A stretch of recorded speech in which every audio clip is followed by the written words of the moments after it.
Hi, everyone. It's Teri. You might notice that the audio sounds a bit different in this episode. We ran into some unexpected technical issues during recording, but I promise it's worth the listen. Dr. Brian Goldman's words are thoughtful, honest, and just frankly too important not to share. We are so grateful that he joined us for this conversation. Thanks, as always, for listening and for your understanding. Here's the episode. Hi, I'm Teri Hart, and this is The Hart of It All, a podcast about navigating the realities of caregiving. In today's episode, Dr. Brian Goldman joins us to talk about dementia and his caregiving journey with his own sister, Joanne. The dementia conversation is one we will be exploring a few times on The Hart of It All, and we're very lucky to have a person who is both a doctor currently and was a caregiver to share his insight.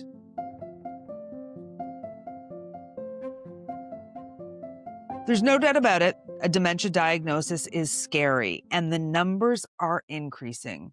In January of 2025, the Alzheimer's Association of Canada estimated over 771,000 people are living with dementia, and the expectation is that number is going to increase to nearly 1 million by 2030. Now, the most common type of dementia is Alzheimer's disease. I'm sure you've heard of it. But the dementia diagnosis is like an overall term to describe a set of symptoms that are affecting the brain. With the numbers that I mentioned, we're all going to be impacted by someone who develops dementia. Talking about this disease, the realities, and even our fears is going to help us manage and caregive. Knowledge is power. It's one of the tenets of this podcast. And although with any complex health challenge, there is no one-size-fits-all approach, I can't think of a person that has more experience from two crucial sides of this challenge. He is both a medical doctor and was a caregiver to two family members who face the disease. Dr. Brian Goldman is a veteran emergency physician, host of CBC Radio's White Coat Black Art and the CBC podcast The Dose. He's the author of 4 Canadian nonfiction bestsellers. His latest book, The Casino Shift, will be published by HarperCollins in February of 2026. Now, not only am I a fan of Dr. Goldman's radio show and podcast, but he was also instrumental in getting me some medical attention when I really needed it. I'm so very grateful to have the public opportunity to say thank you, Dr. Goldman, and welcome to the Heart of It All. Hi, Terry. Nice talking to you, and I'm glad you're feeling better. Thank you very much. So I see a variety of terms in conversation on the radio, on television. There's Alzheimer's, there's frontal temporal dementia, there's simply what people just refer to as memory loss. Do the medical terms matter? You know, they do to the clinician. To the neurologist, to the family doctor, the nurse practitioner who has to make a precise diagnosis or as close to a precise diagnosis to the family. If you're talking about a severely progressive disease that is going to change the life of that person and their family, their loved one, I don't think it matters. But sure, I mean, the most common form of dementia is Alzheimer's dementia. Dementia is by itself a condition that's characterized by progressive memory loss and loss of executive function, maybe loss of emotional control, depending on the condition. The most common form of dementia is Alzheimer's dementia, but the vascular dementia, which comes from a series of strokes. And there's frontotemporal dementia, which can cause severe personality changes and extreme word-finding difficulty from a very early stage, where that person just loses their capacity to speak. And honestly, even though I'm a physician, I've been a physician for decades, who cares when it's just that devastating news and that devastating condition? And I'm saying that as a son and as a brother, not as a clinician. You mentioned you're saying this as a son and a brother. Your mother had dementia, your sister had dementia. You were instrumental in both of their caregiving journeys, especially with your sister Joanne. Tell me about Joanne. Tell me about the path that Joanne was on with her diagnosis, and maybe, Brian, some early signs? Because I think people are so desperate to, like, is this it? Is this what I should be looking at? Yeah. And, honestly, if you're a loved one, you're either hyper alert and you're looking for all the clues, or you're dreading it so much, maybe you're in denial, you're going to pass it off as something else. But I'll tell you, my sister, she died shortly after her 70th birthday. And she was not precisely diagnosed until she was probably 67 or so, 66, 67. But she was clearly showing symptoms, indications of dementia before she retired. I think she retired at the age of 64, wanted to enjoy her retirement years, worked for many decades as a counselor at Robertson House, a shelter for women who had been the victims of domestic violence. Was really good at that. Was well regarded. So she retired, and we didn't call each other every day. Two things, two early indications. The only one I noticed was that she was not picking up on details, and the kind of details that I would have expected her to be able to pick up on. Can you give me an example of those details, Dr. Goldman? So we come from a Jewish family, and we looked after our parents, we buried our parents, and part of the ritual in the Jewish tradition is to say Kaddish, which we did, which are the morning prayers. And every year on the anniversary of their death in the Hebrew calendar, we remember their death by going back into synagogue and being a mourner again, and sponsoring a breakfast. And she got the date wrong, the time wrong, and it was weird, because she was on top of things, and it was my first indication that she wasn't on top of things. So that was the first indication for me. For you, as a doctor and brother, did you look at that as a doctor, or were you just like, oh, strange for Joanne, but maybe she's got a lot on her plate? Like, how were you able to delineate your knowledge as a doctor and the way we look at a loved one? Oh, it's Terry, it's complicated, because you can't help but look at something like you're going to notice if you haven't seen a loved one for, if you haven't seen a family member for a year and they look gone, the first thing you're going to be thinking of is, as a physician, is, do they have cancer? But it's also laced with the emotional impact, the emotional import of that. Is it news that you would dread? Is it something that you're now going to have to deal with as a son? And there's always some denial that's mixed in as well. So in the case of my sister, it was weird, and it was out of place. And sure, it wasn't that many years before that we had buried our mother in 2014 with dementia. Of course, I thought about whether or not she had dementia, but I was really, Terry, I was really spurred on by her friends. We still have a text thread group called Joanne's Team. They were starting even before I formed Joanne's Team. They were reaching out to me and saying, there's something going on with Joanne. And what they were noticing was forgetfulness. They were also noticing that she had these episodes when they went to each other's homes and played, mostly cards and other games, that she would have moments of utter confusion, and sometimes moments where almost apoplectic moments, and also times when she would just fall uncontrollably asleep. And they had tried to tell my brother-in-law what was going on, and he didn't seem to be cluing into it. He kept saying, it's just her, she's just the way she is. And little did we know he had dementia. And so you had couples who were supposed to be caregivers to one another who both had dementia. And so they began, having reached out to him and weren't getting, the kind of attention that they felt was necessary, they reached out to me. And they wanted to make me aware. And there were these little things, but there were also these dramatic episodes that occurred at the homes of friends. And on one of those nights, they called my brother-in-law to take her home, which he did. And on the way, she seemed to be having a lot of trouble waking up. And I wondered, did she have a form of epilepsy? I mean, I was that clued out. I said, maybe you should take her to the hospital. And it was during that stay in hospital that she had a battery of tests. She had a CT scan. That was when the internist who saw her said, I think she's got dementia. And that's how we found out. It was a number of these dramatic episodes, but that was the one dramatic episode that clued it in. After that, she saw a neurologist, Sandy Black at Sunnybrook who absolutely confirmed that. So, okay, a couple things that I want to just dig a little bit deeper into that you said there. You said that she died just after her 70th birthday. That age seems to me, maybe it's because I'm getting older, but when you talk about showing signs at 64 and dying just after her 70th birthday, that seems young. Is it, Dr. Goldman?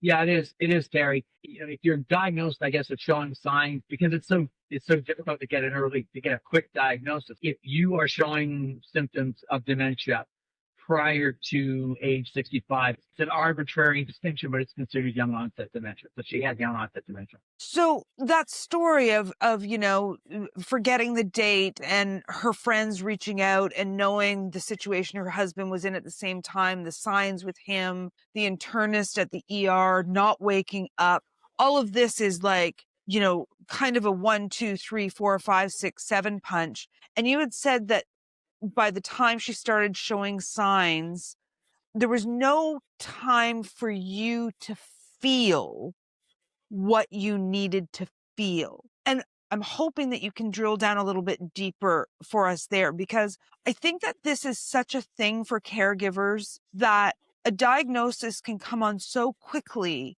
that all of a sudden it's a must do situation versus a feeling situation. And I think that we rob ourselves of something with that. And I'm wondering if you can talk about your own experience there of now we're in this situation and I can't even think about how I feel about it. Terry, that it kind of like I wasn't the immediate caregiver in the early days following her diagnosis. It was only as it became clear, and again through Joanne's friends contacting me frantically, increasingly frantically, saying that they couldn't, they were very worried about whether she was safe in the home because she wasn't receiving that kind of detailed care. Her partner did lack the executive function necessary to plan for her. Generally speaking, when we have, and I'll get to your point, Terry, but usually when there's a couple where one of them has dementia, there's a partner who's undergoing caregiver stress. That's what you want to get at. In that household, that doesn't exist because, at a time when each should have been the caregiver to the other, they couldn't function in the way you need a caregiver to be. You need someone to be basically cognitively intact. Otherwise, you have to step in. Somebody has to step in, and that's what I had to do. And when I did have to step in, it was increasingly invasive to that house, if you can imagine. Right. Arranging for virtual geriatric assessments and getting her out of the house so that she could get appointments, getting virtual assessments, virtual neurologists, virtual geriatrician, arranging care in the form of PSWs, and trying to be vigilant in a situation in which my presence was increasingly unwelcome because I was a threat. I was shining a light on the house when my brother-in-law would rather nobody took too detailed a look. So I wanted to give you that context because the situation was very unusual. How I felt pressure. I loved my sister. I felt as if no matter what I did, I wasn't going to make it right. And I wasn't going to make it good because it was inherently a very, very difficult situation. It caused me a lot of stress. It filled a lot of my time. There was also financial dimension. It was making sure that they were on a financial footing. It wasn't just for care. And after a while there, it was trying to arrange for care for both of them. And under those circumstances, you don't think about yourself, but you're processing everything that's happening emotionally.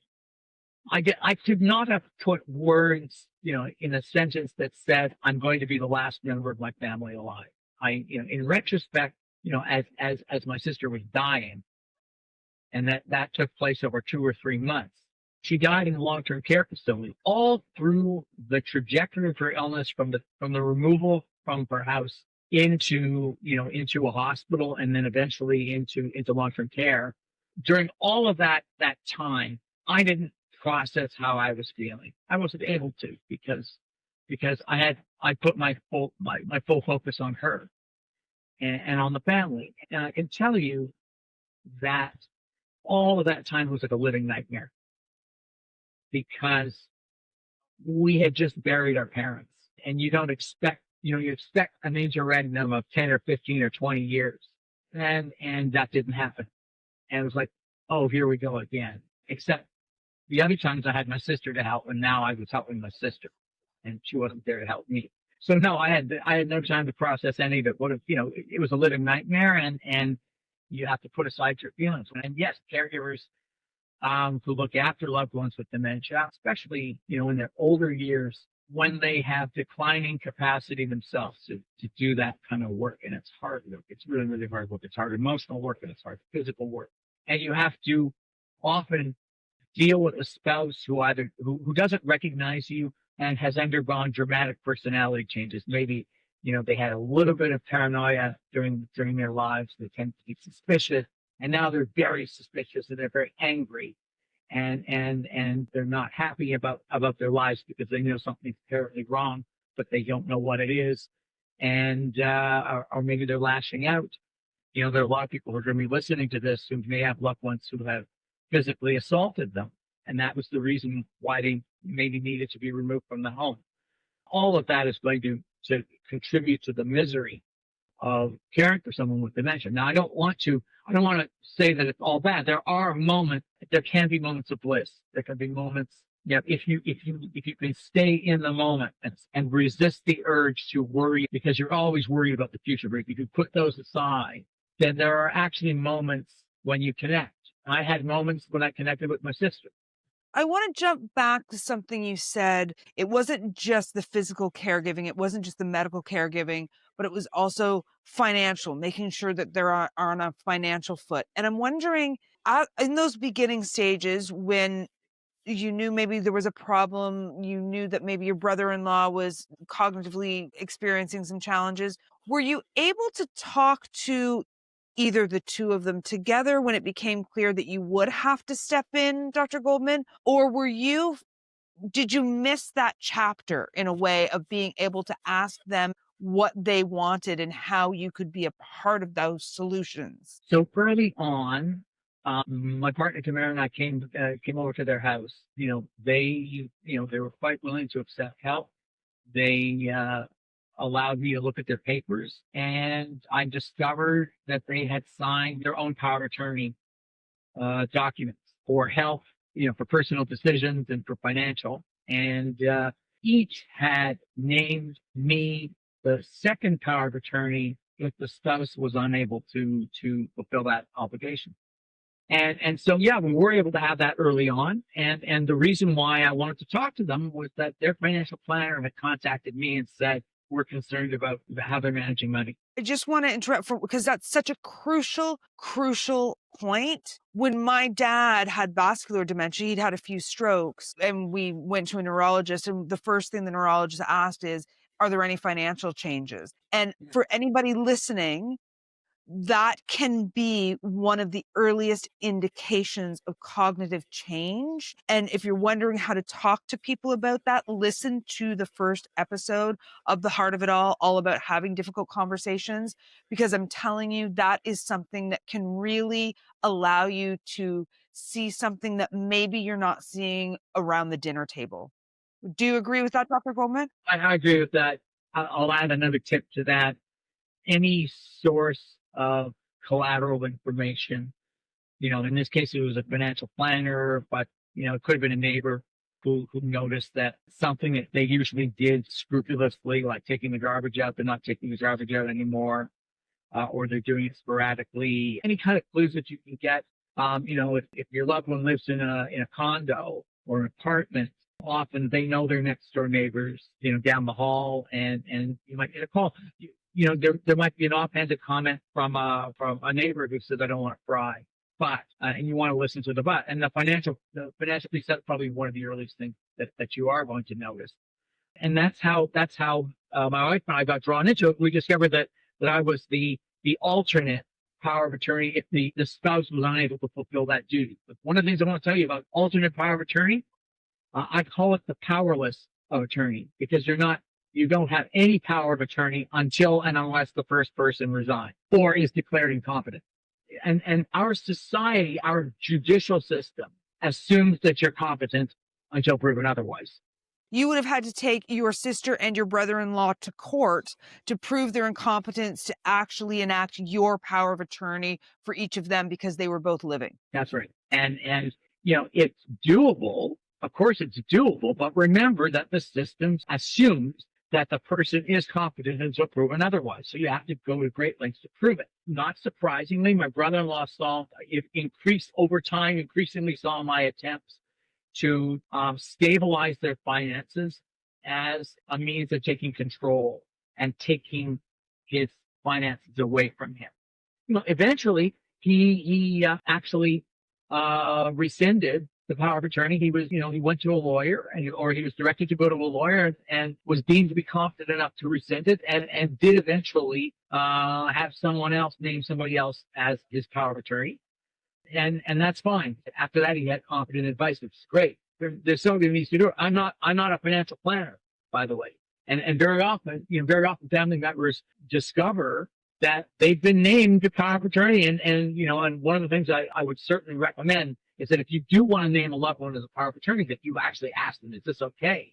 It'll be such a big surprise to them when they find out that you're on tap. What do you want to do next? And we're going to be doing an episode on wills and estate planning, and a separate episode on power of attorney and power of personal care, because these are such important things to have in place and be transparent about. So you talked so honestly and so frankly, and thank you for that, about the real challenges and the hell, really, of what this diagnosis meant for your sister, for your family. Knowing what you know as a doctor and a caregiver, what do you want loved ones to prepare themselves for when and if they are faced with a dementia diagnosis? Well, it's a subject that person might be dreading. I mean, personally, from the moment my sister was diagnosed, I thought, oh, I'm on the clock.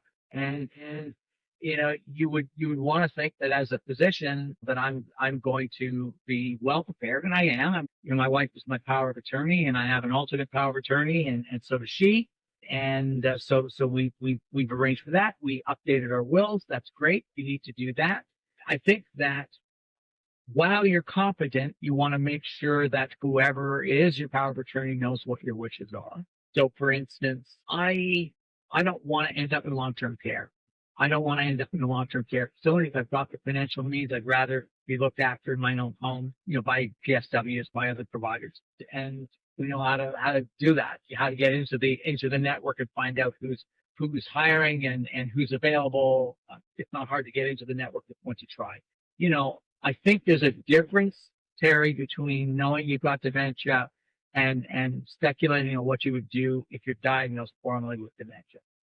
I might want to participate in research, be a research subject, because I want to add to the fund of knowledge and feel that maybe I'm doing something that, even if it doesn't help me, it will help people. I would certainly entertain, because assisted death is available in Canada, I might consider it. I want to have that option. And now when you can have MAID, even if your death is not reasonably foreseeable, if you have to get on it, because if you have dementia, as time goes by, your capacity to consent to it and to understand what it's about is going to be diminished. I'm not saying I would do it, but I would certainly want to be able to consider it.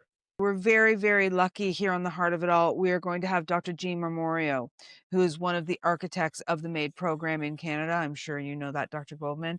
But Dr. Jean Marmorio will be coming on the podcast to talk about MAID and all of the misnomers, the things out there that people don't understand. And I think that is a huge topic. At what point one can make that decision, and at what point one can no longer make that decision.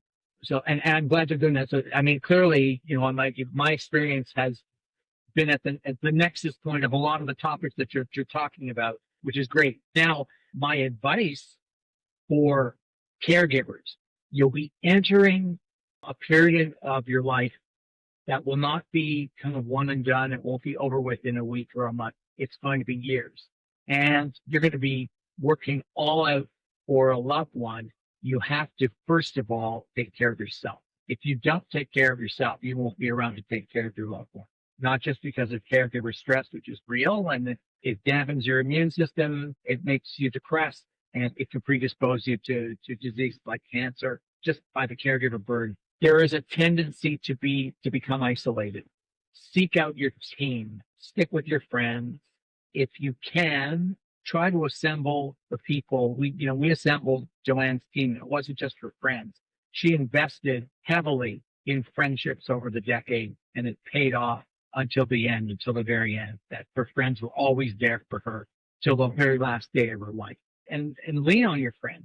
Lean on your family physician, your healthcare providers, that social worker who gets involved in helping you plan, your lawyer who drafted that power of attorney document, those power of attorney documents, the people at the day program where you bring your loved one, when you reach that stage where you need respite care. All of those people are part of your team. And there are some people who are going to be listening to this conversation who think that all costs money. Some of it is provided publicly in the publicly funded system, health at home or home care. Home care is available, although it has its issues. The constant turnover. Sometimes, if you could squirrel away a bit of money to pay for a little bit of private, it's good.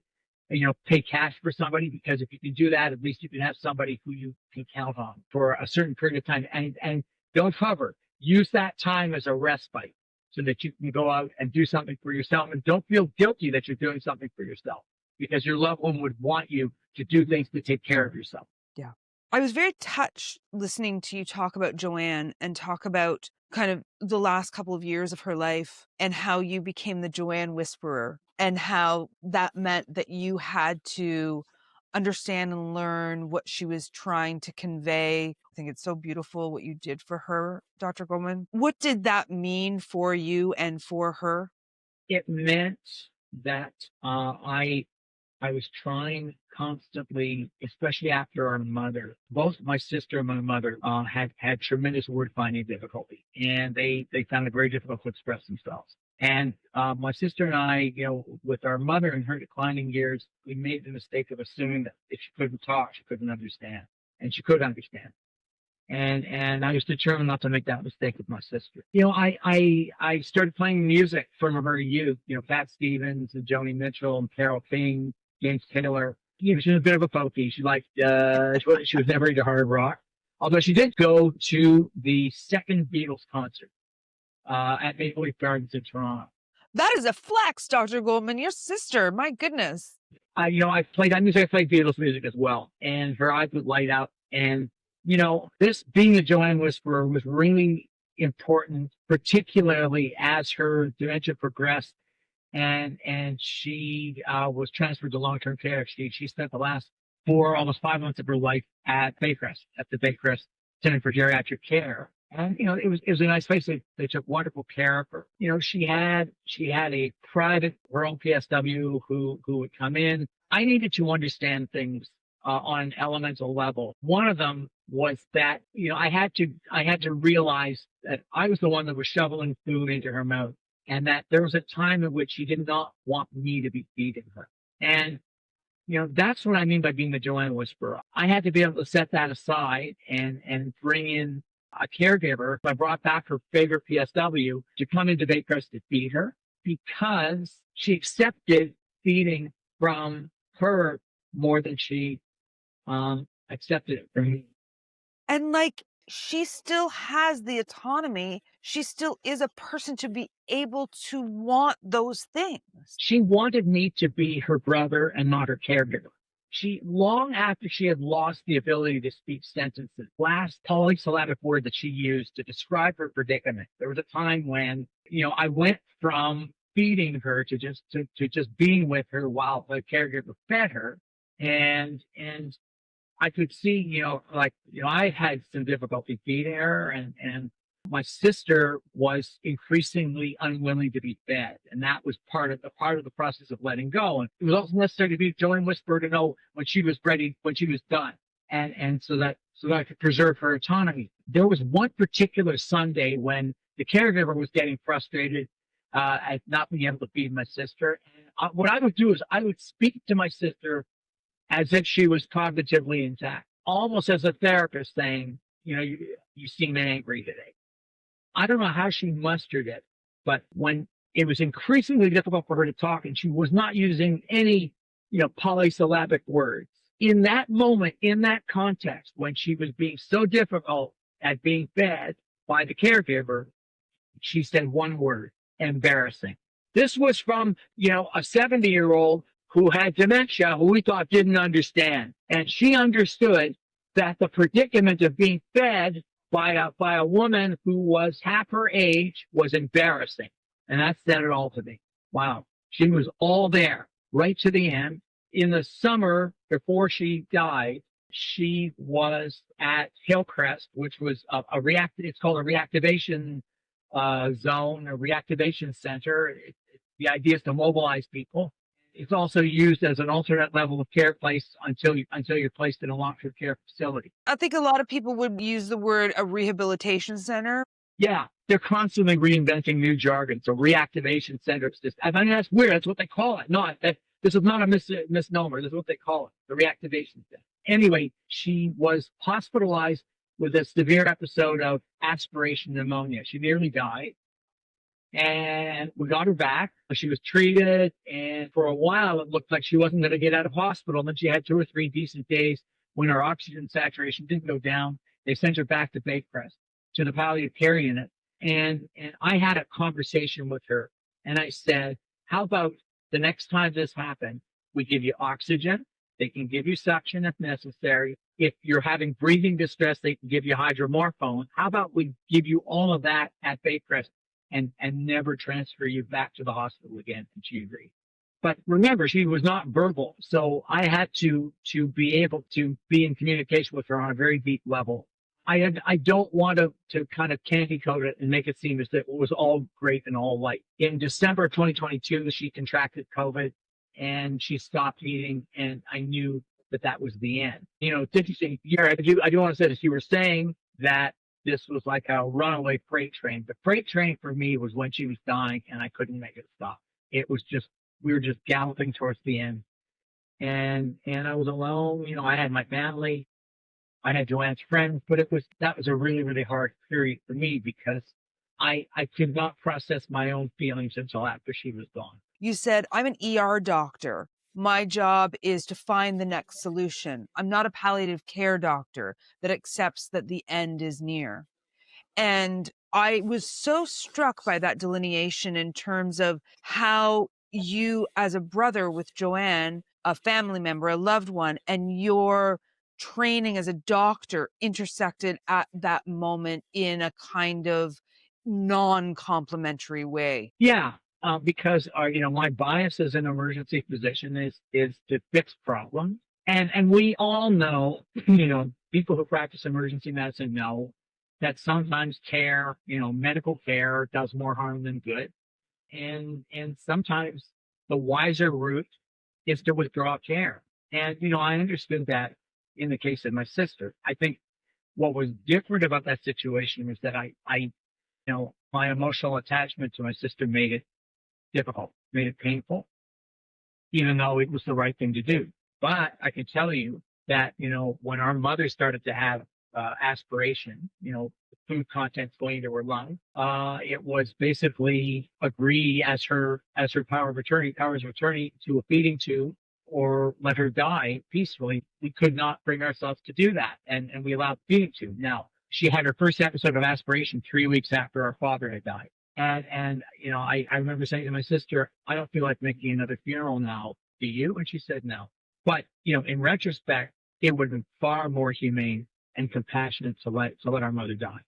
I'm going to get to a question, but before I forget, we've talked in this interview, in this conversation about you being a doctor, you being an ER doc, and a very good one at that. You're also a broadcaster. You do interviews. You pull back the curtain on the medical community in a lot of ways. And you once said that in your broadcasting career that you believe that people want to be seen. You believe that people want to tell their stories, and that your job as an interviewer is to listen for that thing that allows them to tell their story and to be seen. And I wondered how you managed, and I think a lot of people struggle with this, Dr. Goldman, how you managed to still see your sister, still see Joanne, still see your mom when she was living with dementia, when they were dealing with the disease? How did you still see them as people with autonomy, with their life intact, although very different? You learn from your mistakes. In the case of our mother, I think we didn't do that right. And I was determined to do that right in the case of my sister. And so I had to detach myself from, my own personal feelings. When I say personal feelings, I don't mean personal feelings about withdrawing care. I mean my personal sense of loss that I was feeling, and that's what every caregiver has to, every family caregiver has to deal with. That they are caring for someone and dealing with their own sense of loss at the same time. And it's so very difficult to do that.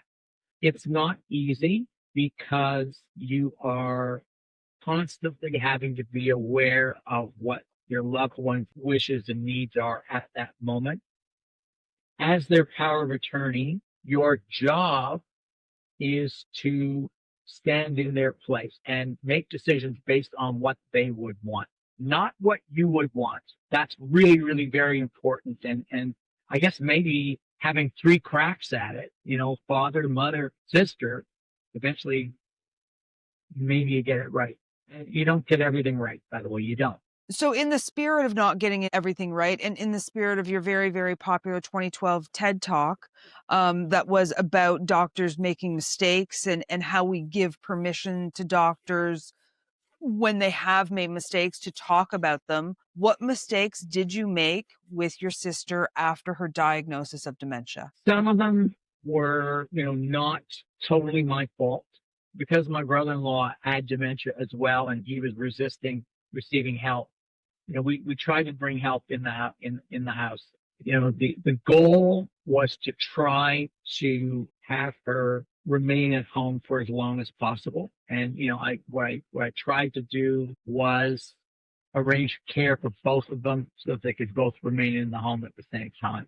I think that the decision to remove her from the home was the right one in the sense that it was necessary in an immediate sense for her safety, because there were stairs and she had lost her mobility. She was at high risk of falling and breaking her hip, which did not happen. But I can tell you that removing her from the home was, in retrospect, not a great thing for her because it took her away from things that were familiar to her. It was her anchor, and she lost that. And for the last year of her life, for the last about 10 months of her life, she must have been increasingly bewildered by where and how she had ended up. Maybe removing her from the home was the immediate smart thing to do, but maybe it wasn't the wise thing to do. Okay, Dr. Goldman, I gotta ask you about this because in that same thing, you said she was at risk, like it was a safety thing. She was at risk of falling down the stairs. How could you have bridged that gap of her safety versus the decision to put her in long-term care? I mean, you couldn't have lived with the fact had she fallen down and broken her hip or worse. No, you couldn't have. And that my brother-in-law was resisting these incursions, increasingly suspicious of PSWs who were coming into the home, which is not uncommon, made it difficult. There was a rupturing of the relationship between me and my brother-in-law that I think that was the other mistake. That if she was to be removed from the home, that I should have taken more steps earlier to involve him and keep involving him. There was never any attempt to keep him from seeing her, and he did. And I phoned him frequently. And remember, he had dementia, which meant that he was increasingly forgetful of milestone dates like birthdays. And I made sure that that they were in contact with one another on her birthday, for instance. It was her 70th birthday, and when the end was near, I made sure that his power of attorney, I kept his power of attorney in the loop. We got along really well. And so that was really good. It's funny, Terry. I don't see like a long series of mistakes that I made. I did the best I could at the time. And honestly, I think that that's what people do. They do the best that they can under the circumstances. And what's so clear to me in this conversation with you, and I can't thank you enough for your transparency and the hard truths that you're speaking of when the dementia diagnosis came to your sister after living it with your mom, but that none of these decisions happen in any bubble outside of so many other factors, other people, other circumstances, family members, financial. Like there is so much access to care, access. I mean, we both live in the city of Toronto, but access to PSWs to allow people to stay at home longer could be limited in other areas. I mean, Yeah. would you suggest one of the most complicated caregiving situations that people could find themselves in? It is. It is. And, my heart goes out to anyone who is, at the beginning of that kind of a situation, as a loved one, as a person who has dementia themselves, or if you've got if you're caring for a loved one with severe chronic illnesses and disabilities, because the system is underfunded and inconsistent. If we want to make things easier for seniors who have paid taxes and worked productively all their lives, we ought to believe that we owe them something. Providing them decent home care would be a step in the right direction. I couldn't agree more. Just finally, what did you learn as a doctor about caregiving through this experience of your sister becoming the Joanne Whisperer, the complications with your brother-in-law, through all of it? What did you learn about caregiving as a doctor? I learned about the pain, the challenge. Stopped seeing, in the emergency department, I stopped seeing family members as impediments to me reaching the patient and seeing them as allies. I every time, I feel so bad for that adult daughter, son, that spouse who is up all night, when I'm doing a night shift or, a late evening shift, and they're waiting for the CT scan to see what the cause of the abdominal pain is, or the results of some other testing. I try to remember to notice and say, you're an angel, that they're sitting there. I saw them at 1 o'clock in the morning, and now it's 3:30 in the morning, and they're still there, steadfast, half awake, because it's so hard. I mean, I've done decades of night shifts. That's probably the most important thing, to having sat in their shoes, having walked a kilometer in their shoes. I know what it's like. And when they know that I know what it's like, we connect better. You're very, very excellent doctor, Dr. Goldman. Made me cry.